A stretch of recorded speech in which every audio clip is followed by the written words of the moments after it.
Hi friends, welcome Hi. to Take 3 Talks. I'm Estefi and I'm going to be your host. I have my favorite person in the whole wide world, my co-host. Meijun. Welcome. Thank you. Are you excited to be here? More than excited. I'm so excited. Are you excited for season 2? Yes, beyond. More than you know. The travel season. Yes. Will they survive? Just kidding. Clearly we've survived. We're here. But the first stop in this beautiful, beautiful, beautiful season that I am so excited to bring you all along in my own way, co-hosted by my favorite. Some of them maybe I'll do on my own, and I'll just do like deep dives and rants and practical itineraries. But this season will be all about us sharing these experiences that we've had. And the first stop is one of our more quieter, introspective, vulnerable stops that we did in this big 10-year celebration trip. 10-year celebration trip, and also coming back to the roots kind of theme trip. Ground ourselves. Yeah. And this stop that we're going to talk about, which you guys can see in the title, is we did an 11-day silent meditation retreat, Vipassana meditation, and we will get into all the good details about this. But this was one of the unexpected but almost expected stops in this trip for me. And for you, I would say it was completely unexpected. Yeah, it was not part of the itinerary. Yeah. It happened out of the blue. Yeah. And I'm really glad that it happened. Yeah. I really feel like every stop that we made in this 6-month trip was like blessed by the universe, because even when things were going wrong, like things went right. Exactly, like after we saw it unfold, like when it was unfolding, we were like, oh my god, I cannot believe we're living this. Yeah. And I feel like this experience that we're opening this season with is that. And I feel like unless you have lived and gone through an meditation retreat or some sort of retreat where you're really pushed outside of your comfort zone, I feel like maybe you won't understand like the scope, or maybe you will over traumatize the scope a little bit because you haven't like lived it. But yeah, we're just here to share our experience, our opinion, our lived experience in Chiang Mai, Thailand. And without further ado, let's get started. Let's do it. So Meijun, we did not speak for 11 days. That's hard to believe, but true. Yes. We went to Wat Ram Poeng temple in Chiang Mai, in the outskirts of Chiang Mai, let's say, like by the airport area, in December 30th. Yeah, we got to Chiang Mai 3 days before this, but December 30th is when our retreat started, right? Yes, correct. And I want to give people a little bit of like an understanding, just super grounding, basic, of like a basic intro of Wat Ram Poeng and Vipassana. We'll get more into more details, but this is like almost like the layman's version of the place and what we were doing. So Wat Ram Poeng, Tapotaram is also like another name for it, is at Theravada Buddhist temple in Chiang Mai, Thailand. So Theravada is like one of the types or styles, let's call it, of Buddhist practices. Like I was reading about it today, so everyone go do your research. Temple in Chiang Mai, Thailand, known for its rigorous Vipassana meditation retreats. Vipassana means clear seeing or insight, which is very important, along with a lot of the little coincidences that we found. So Vipassana means clear seeing or seeing clearly, and insight or insight. It's a meditation practice that focuses on observing the breath, body sensations, and thoughts as they are, without reacting or adding stories. And I think that that's what's the coolest part of it, this all, and I can't wait to dive deeper into, is the fact that not Guillermo with his chicken, everyone, if you're watching this on video, like right as when we started. But he has energy to play right now. Yeah, he's seeing clearly the chicken that he wants to play with. He's seeing his desire. But yeah, so it's all about just seeing clearly, going inside the body, the sensations, and not forming stories or not going along that finding, let's call it. So I think that that's what's really cool. But let's take it from the top. Who are we? What is our relationship to meditation? And how did two creativepreneurs who love talking and multitasking end up voluntarily shutting up for 11 days straight? So who are we? You can start with you. So I'm Meijun. I'm Chinese Jamaican, and if you've seen season 1 first episodes, they have everything about our story, who we are, where we're from, all of that good stuff. And my relationship with meditation was almost non-existent. I've always have been interested, but I never put myself to doing it. I've joined a couple of your own personal practices here before our Asia trip last year, 2024. But besides that, I had no experience with meditation. Oh, yeah. I didn't mean to interrupt you. I know that this is season 2 and I'm supposed to have grown, but you also did some meditations with Mary Finkel in university. University, no? In like yoga class or whatever. I think yoga was the closest thing. Or maybe it was not thing. Mary Finkel, but it was like Pratt, like Brooklyn. But I remember like yoga, like there was like, but it was like a one-off class in some sort of experience. It wasn't anything that was like meaningful to you in a sense that you were like, yeah, I like have gone to I had gone to some sort of group meditation outside of the sound baths that you came to. You had not like gone to like some sort of group meditation activity. No, right? never. No. Yeah. No, haven't. Yeah, I think the closest thing has been yoga or Pilates or some type of breathing exercises. But besides that, nothing like what we've experienced at the meditation retreat. Yeah, because it's also very different than breath work because it has nothing to do with breath work. Exactly. In a sense, so. Exactly. So it was new for me. I popped my cherry in Chiang Mai. I bet a lot of people can say that. But okay. Ka-ching. So how about you? Who am I? I am Estefi, Estefani Maria, and I'm Ecuadorian born. You know all the good things that are, I think, on an episode in the podcast. Pretty vulnerable episode, so yeah, warning. But yeah, so I'm 31 years old and I started therapy. Let's start there because that's important. When I was 22,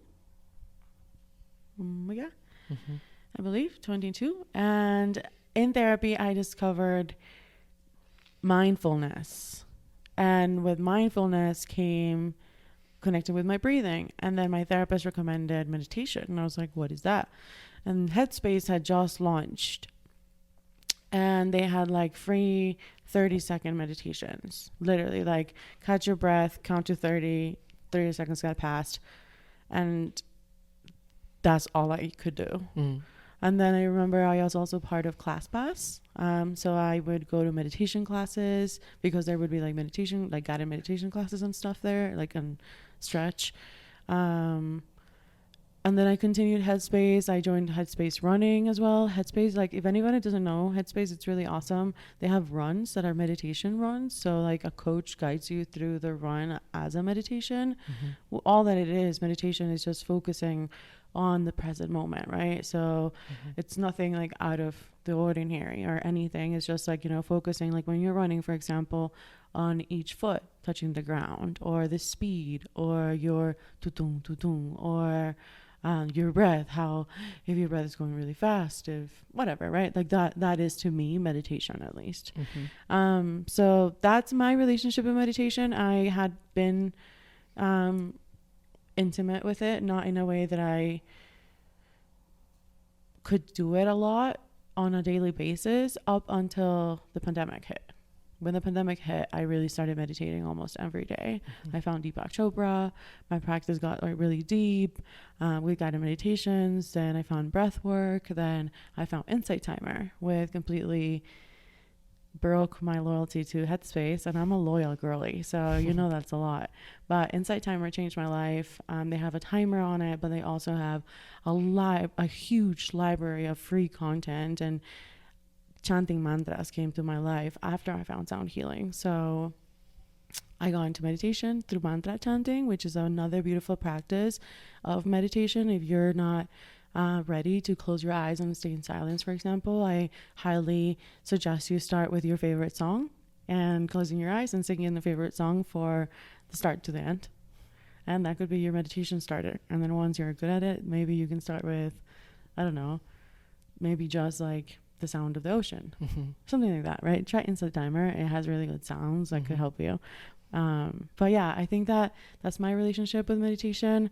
I was doing it daily on a daily basis, 5 minutes up until temple. So I was comfortable with sitting meditation. Yeah.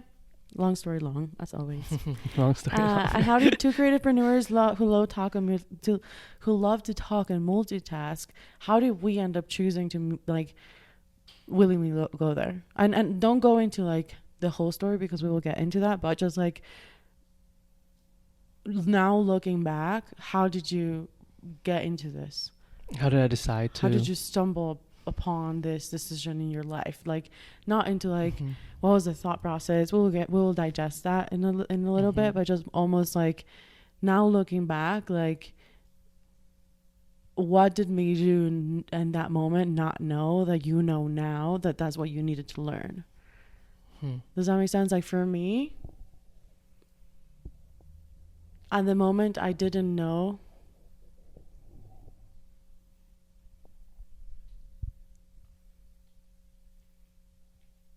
that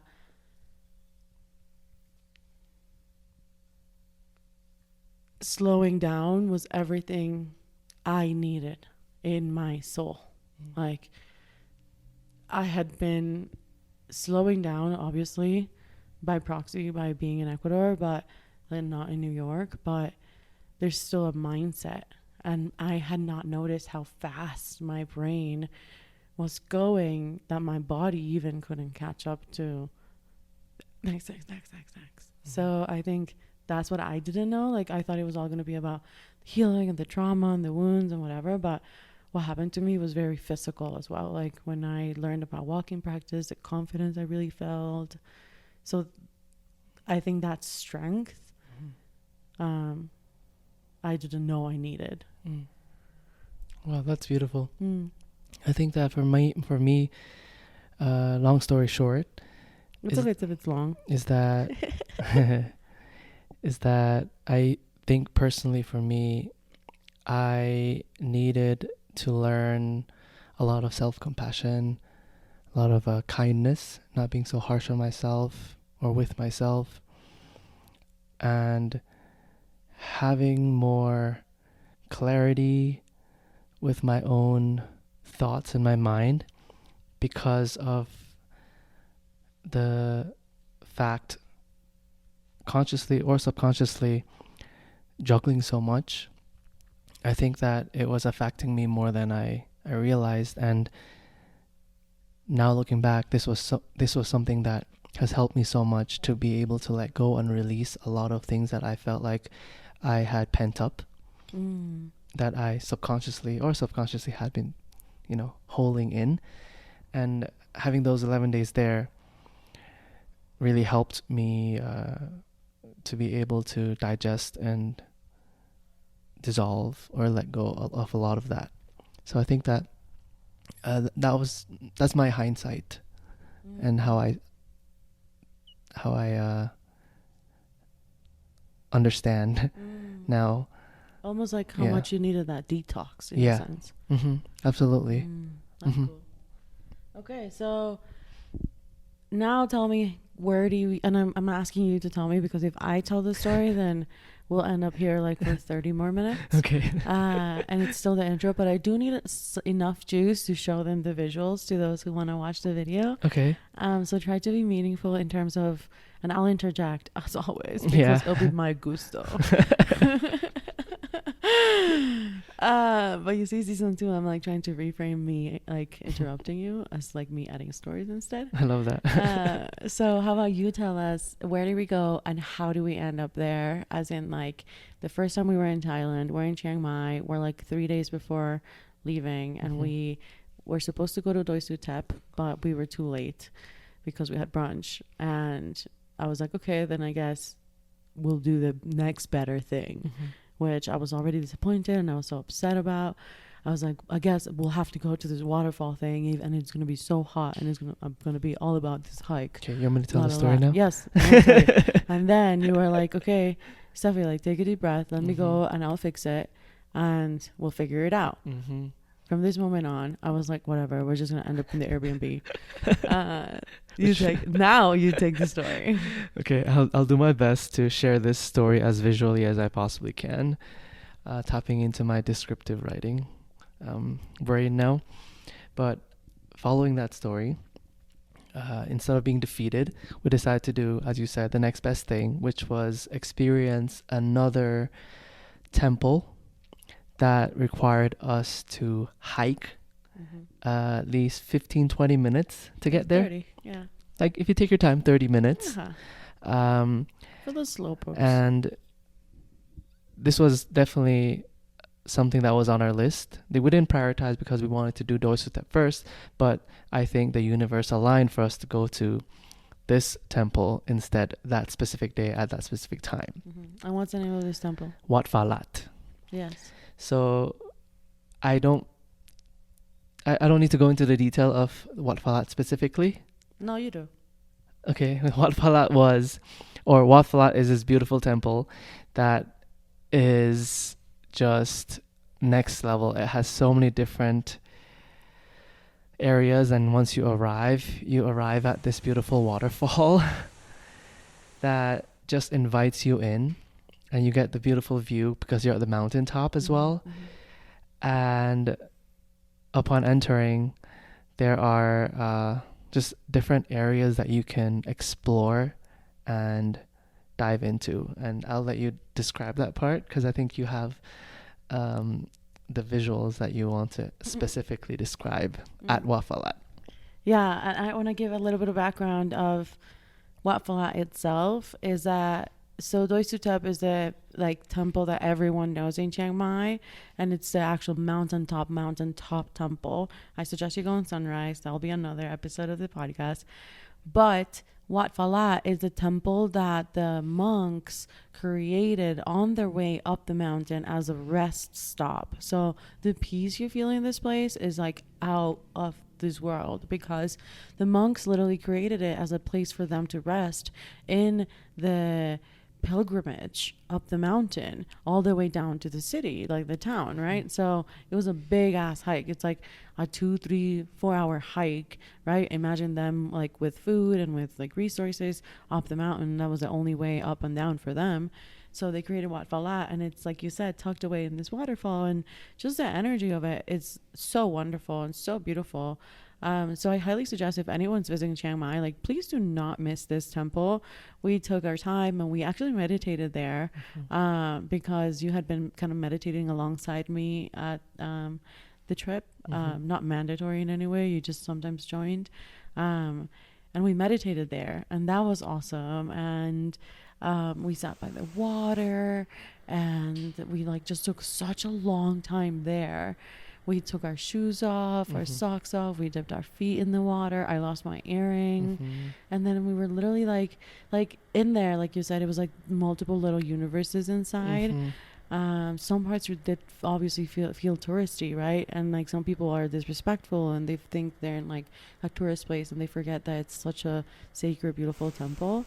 But we still took our time and really like connected